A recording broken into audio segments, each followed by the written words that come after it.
and I have wonderful, wonderful guests on the show today. But before I get to the guests, welcome to Unarmored Talk, where we remove the armor, have real conversations, and strengthen how we think and respond to life. If you're a first time listener on the audio or viewer on YouTube, welcome. And if you have been supporting me since 2020, I love you. I may not be able to see you, but I'm being honest. I love the hell out of you. And again, you guys know this show is for charity, so thank you so much for supporting the show and making an impact over the world through Still Serving Incorporated. So let's get to it. Everyone, we have Jennifer and Joe Worthy. Joseph, but I'll call you Joe. Sounds like a parent. So Joe Worthy and Casey and Ashton here today. First, let's go with Joe and Jennifer. Please tell the audience a little bit about yourselves. Well, my name is Joe. I am old. I served in the Marine Corps from 1989 to 1998. Got out as an E5. Met my wife at my last duty station. We've transitioned all over this United States back and forth. We've settled here in Arizona, where I'm now a small business owner and currently battling cancer. And I'm Jen, the wife of going on 29 years now, and really happy to be here on the podcast today. First of all, congratulations. My wife and I just went over 31 years, but that is not an easy thing to do for 29 years. So I salute you. And now over to Casey and Ashton. Yeah, my name's Casey Kroner. I served in the Marine Corps from 2006 to 2010 as a satellite operator in 8th Com in Camp Lejeune, North Carolina. After the service, I was diagnosed with testicular cancer, and I am currently celebrating my 4th year of remission, hopefully hitting the 5th year, which they say you're cured at that point. And while I was in the Marine Corps, I met my lovely wife of going on 16 years, Ashton. Yes, and I'm Ashton Kroner. I served from 2007 to 2015 in the Marine Corps. I was a radio operator. I served on Team Lioness and a recruiter for my last 3 years. And he keeps me in line. I keep him in line. But we're all about the Veteran Cancer Network. We are advocates on helping early cancer prevention. Well, thanks for what you guys are doing. And Joe, I was actively listening to you, and Joe said, you're seasoned, Joe. You're seasoned. And in Casey and Ashton, again, what an amazing couple tour. The tours that you guys have done on active duty, and then Ashton, I will be quite frankly honest. Recruiting is the toughest. I am a prior DI. And I'm not going to lie to the audience. I'm unarmored, right? I literally chose DI because I said that's the second hardest. No lie. It was, I compare every crap job I've ever had in my entire life to recruiting, and recruiting will always take the cake on that one. But it taught me so much. I don't think I would be the person without it, having gone through that. Yeah, and congratulations, Casey, as well, in 16 years of matrimony. That is not easy. And so let's get right to it. I mean, you guys are veterans. You've served in the military. You went to boot camp. But now you have cancer in different forms. You're in remission. Joe, you're still in the fight. And Casey, you're still in the fight. And what you're doing for the Veterans Cancer Network is amazing. Can you guys talk to us, the audience, a little bit about what have you learned since the diagnosis? I would say the major takeaway in the diagnosis is having a support system. That was the biggest one, and that's what we're hearing from other veterans around the nation that reach out to us that just tell their story. Is that either the cancer separate the couple, or they had no one to begin with, and that having a group or peer support or a family relative, some kind of support system is key to surviving cancer. In my opinion, that is. Yeah, it puts a lot of things into perspective. The support, I didn't realize I needed as much support as I actually did. Just this is my second go around with chemotherapy. I was originally diagnosed in 2022, stage 3 colon cancer. Had surgery. It was gone. My chemo was preventative, is what I told my oncologist. He disagreed. Um, what we thought had went away, and it came back. The first round, I needed support. I needed help. This time, it's been a lot tougher. And you know, you don't realize exactly how much help you really need. Especially, I've always been very, very independent. Marine Corps taught me how to be independent. Um, but the support is absolutely necessary, and it just puts a lot of things in perspective about your life. Yeah, and Casey, you mentioned how the diagnosis could separate or bring couples together, and then Joe, you mentioned about well many things, but the thing is understanding you can't do this alone. So, Ashton, what challenges or what did you experience as soon as you saw Casey get this diagnosis? I think the first thing was shock, because he was 34 at the time. We have a, young family. And so for us, it was like, whoa, like he didn't smoke, he drinks responsibly, eats healthy. I mean, heck, at the time we owned our own landscaping company. So it's not like he wasn't physically fit. But this diagnosis came out of nowhere. So for me, the initial thing was shock. And then I immediately went into, okay, what can I do? I wanted to be able to try to fix something, because I know that he was about to have to fight for his life. So I started doing all the research. I was, talking to, anybody and everybody, to try to figure out what was going, basically what we were going to be, going through over the next couple of weeks and few months and everything. And so I kind of went into panic mode a little bit with him, because he was like, just, I'm going to go with the flow. I'm going to, the doctors are going to tell me what to do. I'm going to sit in the chair. I'm going to, I'm going to do all the things. But me, I'm like trying to figure out, okay, nutrition, making sure that, what's going to happen with our children, our animals, like life still has to go on. And so it was definitely a panic mode for me. But going back to that word community, that was huge, for us. We started reaching out, to people that we hadn't talked to that wanted to be able to help. I had no idea on what to even ask for because I didn't even know what I needed to do, at that time. Yeah, and I love how you allowed that emotion of shock to hey, let's process this, and to be able to go, I don't even know what I need. I don't even know what he needs. And of course, Casey's like, hey, I've been in worse. So let's Well, well, sometimes just like, your religious beliefs, sometimes you just gotta just take it. Whatever the doctor kind of says, you take it in, try to process it, and just, hey, trust that they might have a plan that you don't at that point. yeah, Yeah, I think I'm actually experiencing that right now. Jen and I have very different approaches to this. For me, it's I show up to the doctor, tell her what's going on for the day, and I just go and sit in the chair, and it's just a day. But not for Jen, as she sits in the chair next to me, and then there's planning. We're looking at the next thing that we're going to do, and I got to take it the next minute, beyond minute. I'm living for right now. Jen's the planner in this. and that was going to be my next question, Joe. Is for Jen, this is the second time, and it's different. And what have been some of the challenges dealing, for you as a caretaker supporting Joe?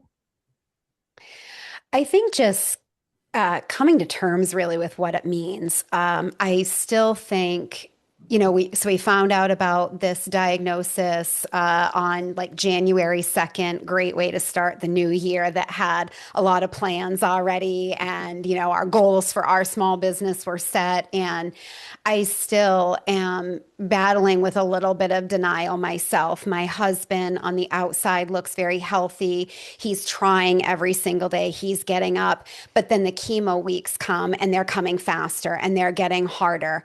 And I want to protect everybody's emotions in our family, our kids and my parents and everybody that really loves us. And so I'm honestly just exhausted every day.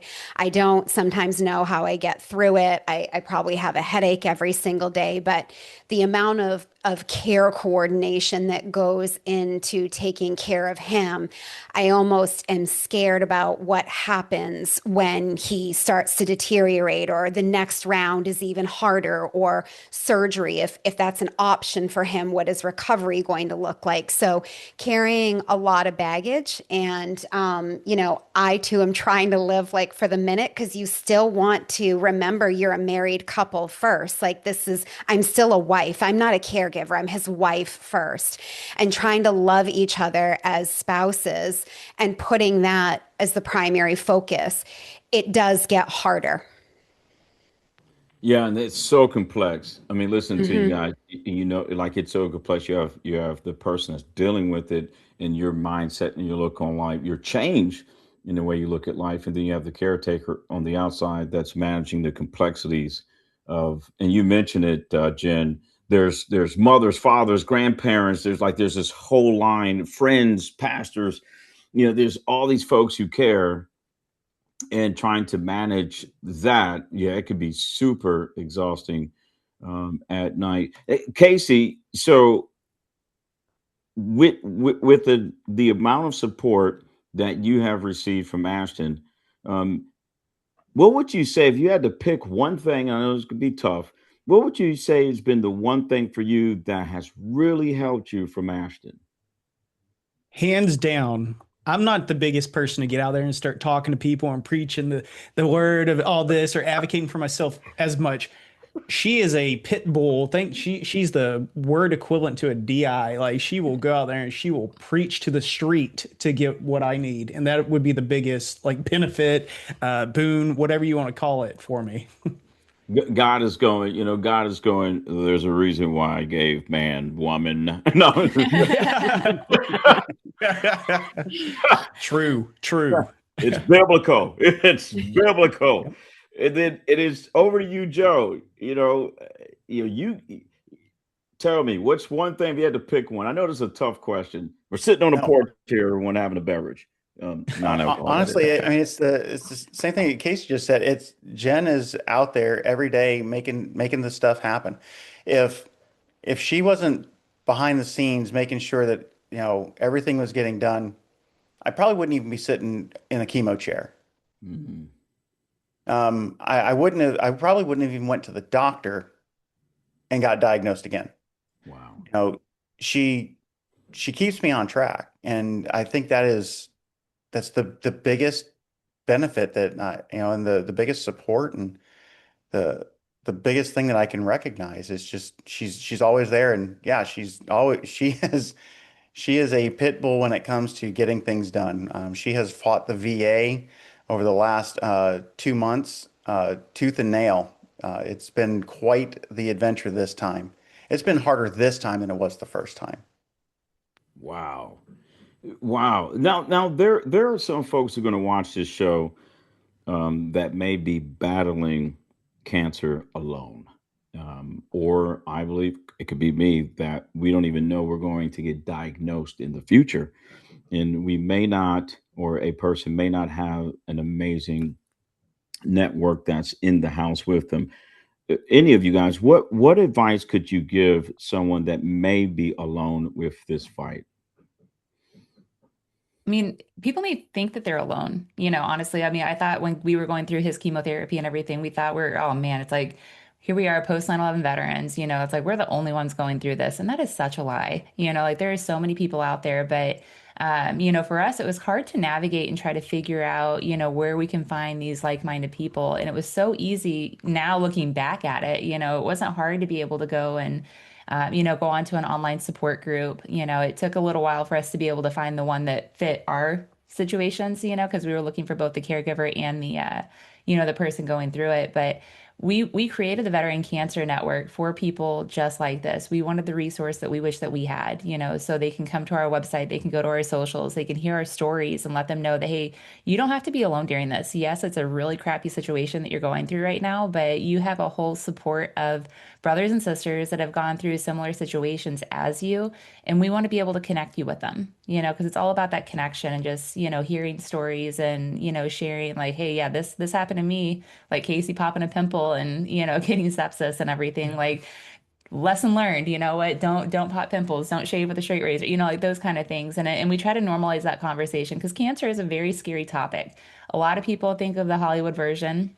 You're going to go through, chemotherapy is going to be the worst thing ever. You're going to have to sit there and be in bed, you're bedridden. I mean, they just have such a negative perception of what cancer actually is. And, we want to be able to fix that. We want to make it so you can, still live your life.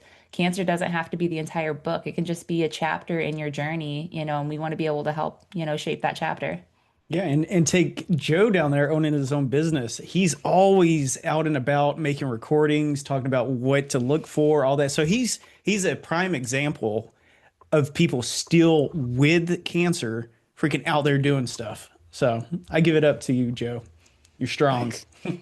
And I would just add to, the military and military life, even as a spouse, has trained us all really well to just put your head down and pound, right? And when you get cancer, and if you are on this journey alone, you have to unlearn that skill and start speaking up. Pick up the phone and make a phone call to the VA. The very first thing, please do that. Get the process, not even so much for your disability or your compensation claim started. Yes, that is important. But the other piece to that is that the VA actually has a lot of really good programs, even for caregivers. I mean, I'm on like a Zoom every other week, just learning new skills and, how not just about how to take care of him, but like stress relief. So if you are on this journey alone, it's really like what Ashton said, please know that you aren't, but put your pride aside. Pick up the phone and call somebody, tell somebody what you are going through. You can reach out to the Veteran Cancer Network. Like, I will talk to any veteran and any veteran's family that doesn't know how to navigate this system or just even needs somebody to talk to. You meet people accidentally. I met Casey and Ashton on LinkedIn one day. Like, it's just, and they become the most beautiful relationships on this journey that you actually have. So please speak up. Don't be too proud. More than 40,000 service members are going to be diagnosed this year with cancer. Wow. Nobody's alone. It's probably somebody that you know. Mm-hmm. Mm-hmm. I know that just in the last 2 months, I have had more people outside of the family like, if you need anything, just let me know. You need a ride to your chemo, let me know. And these are people that I see once a month. So the support is out there. People are there to help. Nobody really has to do this on their own. And again, you do have to advocate for yourself. And that's usually for service members. Sometimes that's not the easiest thing to do. Yeah, no, wonderful tips. And I love how you guys essentially said that, we're not going to try to solve this on our own. We're going to leverage resources, and there's so much we don't know. And then the relationships. Let's build this network of folks who are going through something similar, and we can share experiences that are not in a book. You can't go to the University of X and get this information. You guys are living it. And then the estimate of 40,000 veterans that will potentially get diagnosed with cancer is just wow, just devastating to me. But like you said, we can't stop that, but we can help each other and prevent it. Which goes into my last point of prevention, or lack thereof. Do any of you believe that your military service, could have contributed to these diagnoses? Mine is service connected. So in 1991, on January 15th, I entered the Straits of Hormuz into the Gulf War. We made landfall, I believe, in February-ish, and then we were sitting under the oil fields when Saddam Hussein had bombed them to limit the desire for oil. We sat under those oil fields for days, just covered in oil, smoke. At 2 o'clock in the afternoon, it looked like it was 2 in the morning. Then the exposures on ship, exposures in these old Quonset huts that I was in. Mine was service connected. Um, that's that has been a huge help just from the standpoint of getting assistance through the VA. But we know that mine was service connected. It did. And what's crazy is that even if you weren't in a combat zone, you still run a risk. I mean, we look at Camp Lejeune for, was it 20 years, 30 years? If you were on Camp Lejeune, you were exposed to toxic water. You don't even have to go into a combat zone. As service members, we're put in positions where we're going to be exposed to things that we really shouldn't have. We destroyed devices and documents and all kinds of stuff through just burning them. And we're on working parties to go burn them. So we're standing right in the middle of it. We're put in harm's way. Those 40,000 plus that might get diagnosed with cancer this year, chances are it was something that had to do with the military and positions we were put in. We try and destroy things expediently. The military puts money in different places. The Quonset huts that we were in when I was at the School of Infantry for our battalion, those have been around since I think the 50s. There's asbestos in those. Absolutely. They don't upgrade those. So, it is service connected. And a lot of those are going to be service connected. Yeah, I'll piggyback off Joe. Joe, you said all the stuff there. I'm not going to reiterate that. I will say that the VA said mine was service connected. I dealt with burn pits at the back of Al Assad on the air station there. I was working in satellite, so I had microwave stuff, point to points, and even though it's two dishes talking to each other, it does have spill off. It's not like a straight beam. So they said that I probably got microwaved a couple times with some of these things that you can hold a bag of popcorn in front of it and it will pop the popcorn and then it radiates the ground or it does stuff to the ground. So if you have to, shut the system down and still go and clean trash or debris in front of it, you're still getting hit with it. So they know for a fact that, or I know for a fact that they say it's definitely from my what is it, MOS, hazards. So any young vets or Marines out there, take it serious. Get your stuff fixed or, looked at, fixed, whatever you need medically wise, go get it. Yeah, and I'll also mention that as well. That's one of the things that we're really advocating for at the Veteran Cancer Network. You already go to the doctor and they ask, do you feel safe in your home? Do you have food? They're already asking some of those questions. But only 9 million veterans are utilizing the VA healthcare system, out of the, what is it, almost 20 million get out each year. So that means the rest of them are seeing civilian healthcare providers. And, I have never been asked, have you ever served in the military? And there's so much information that can be had from that, talking about your exposure history, what your job was, like Casey mentioned.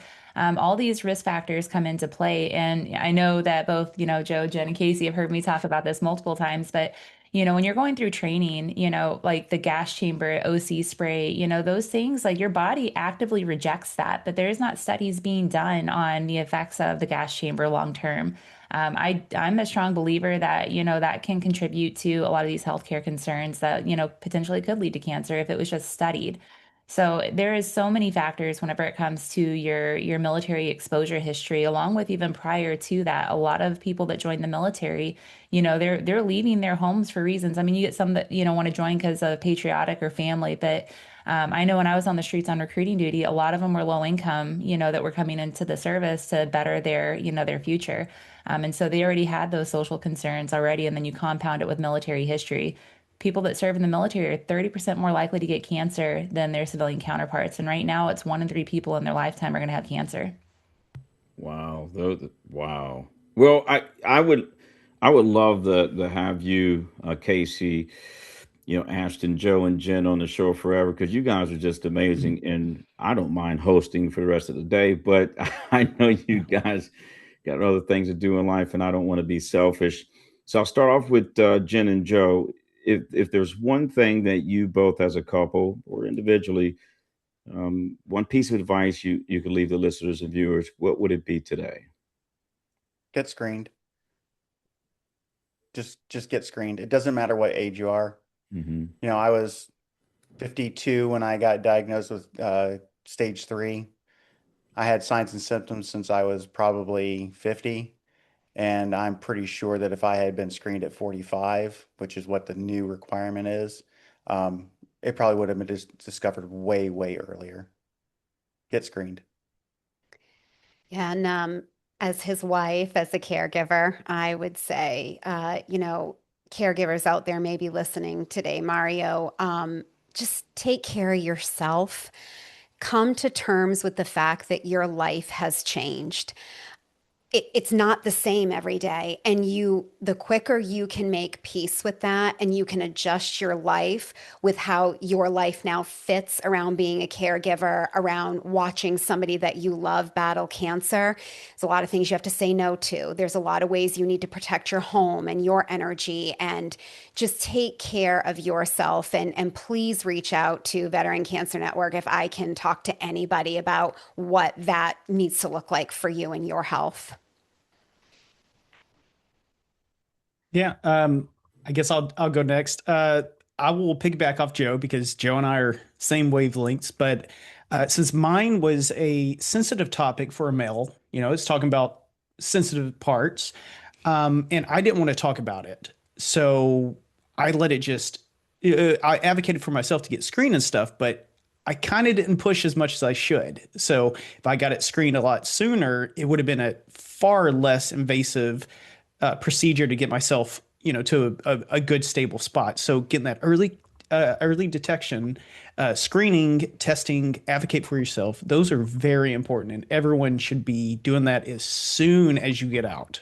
As soon, like first year when you get out, just go ahead and push for like any kind of testing, because for males, like Joe said, 45 is the standard practice to start. They need to be starting in their 20s, early 20s if they can. That's the advice I would give. Especially if there's a history in your family. Yep. I think advocating for yourself and for your loved one is also important. When Casey was going into the ICU, his blood pressure had dropped, and, a doctor was prescribing medication. And I was on Dr. Google. I was sitting there looking at all the information that was being presented. And I saw that one of the effects of this particular medication would cause low blood pressure. And of course, I brought it up.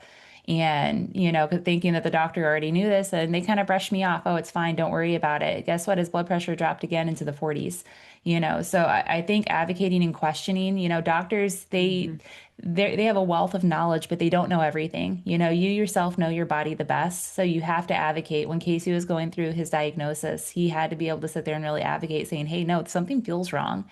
And, so many of us, especially in the veteran population, we look at doctors as, positions of authority and that they know everything. So we tend not to, question those results that we're getting. But, that's wrong. Your body, you only get one life to be able to live, and you need to be able to sit there and be here for as long as you can. And by doing, advocating for yourself and others is so important. You guys are awesome, and thank you. That's my belief. And so thank you so much from the Worthies and Connors for coming on the show and sharing amazing advice. Everyone, if you haven't visited the Veteran Cancer Network, please visit it. If you have someone in your network that may be dealing with cancer, please get that resource to them. But other than that, you guys are awesome. Please, I will continue to keep you both families in my prayer. And you guys have a wonderful day. Thanks, Mario. Thank you, Mario. Thank you so much, everyone. Until next episode, thank you for your continued support. Stay unarmored, stay authentic, and stay mentally fit. God bless you all.